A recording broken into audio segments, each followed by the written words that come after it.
Okay, so let me talk a little bit about the equipment that we use, rod, reel, line setup for this rip fish right here. This is a number 9. We're also throwing the 7s, but I'd use the same, a similar setup for either one.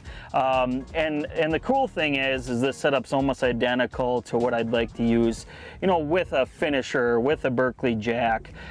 So you can kind of go back and forth between them. This is a 6'8" medium extra fast Johnny Morris Signature Series rod right here.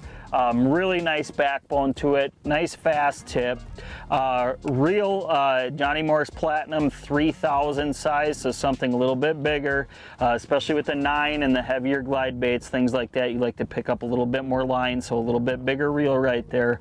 But line setup pretty much identical to what I like to use with a lot of the other techniques too. 10-pound fire line right here to a 15-pound fluorocarbon leader, so a nice short leader, a couple feet long.